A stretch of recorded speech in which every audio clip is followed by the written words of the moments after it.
Representative Stanton from Arizona.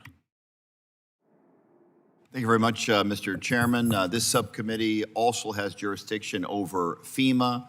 A draft of the FEMA Review Council's report is out.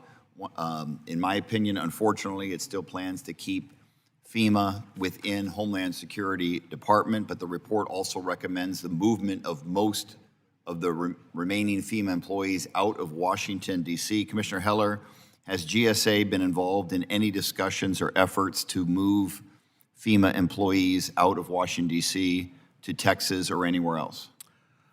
Thank you for the question, Mr. Ranking Member. I am not aware of any of those conversations occurring. We have been in discussions with FEMA regarding their headquarters lease here in Washington. That lease is coming up for expiration in 2027.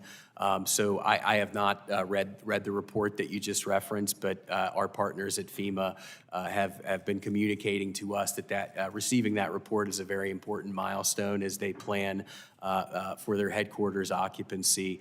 We will continue to partner with FEMA and get an understanding of what their requirements are in terms of headcount, where they need to be, and we will provide FEMA with options to meet those requirements in a cost-effective and efficient way. As part of your ongoing discussions with Homeland Security with regard to their current lease, you've no conversations regarding whether or not they want to significantly reduce headcount and move headcount out of Washington, D.C. as part of the planning for the future disposition of their building?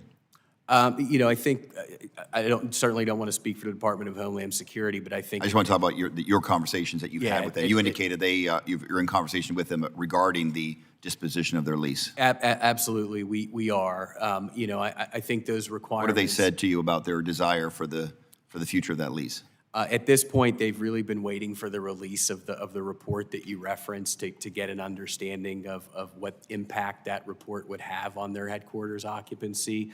But we will continue to partner with them, and happy to follow up with this committee on any information related to that lease that you would like to obtain.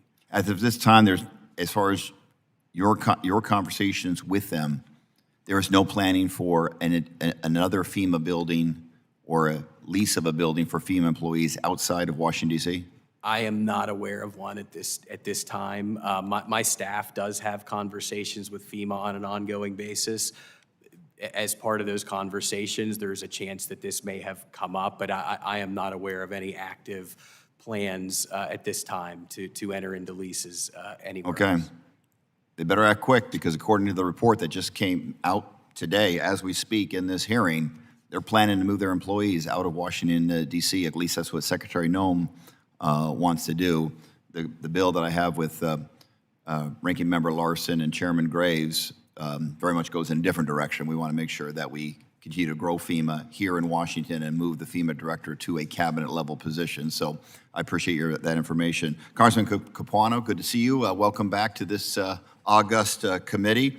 As GSA eliminates space, should customer service operations such as Social Security field offices and VA health facilities be treated the same as general office space? How can GSA ensure that the taxpayers who pay for these federal services still have access to them? The answer is we don't look at that type of stuff. We're interested in buildings. Obviously, as a former member, I fought to keep my Social Security office in my district for the same reason I'm sure you would want it in yours. People need access to it. That's not, that doesn't necessarily have to be in a federal building. It could be in a leased property. There are plenty of ways to deal with this. We are aware of that when we look at buildings as to who's in them and who needs to be where.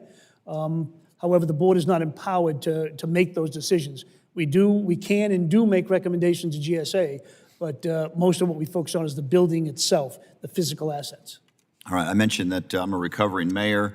Congressman, should the federal government work with local governments to determine future land use and zoning principles before taking properties to market?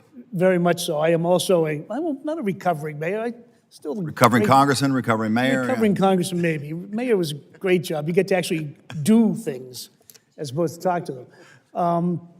The answer is yes, very much so. Again, I was on the board from the get-go, and I know there was some issues with certain properties before I got there.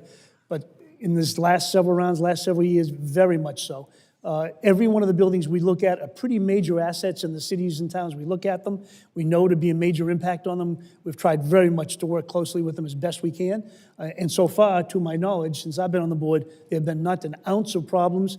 We actually have had less problems with the local communities because we talk to them than we've had with some of the other federal agencies.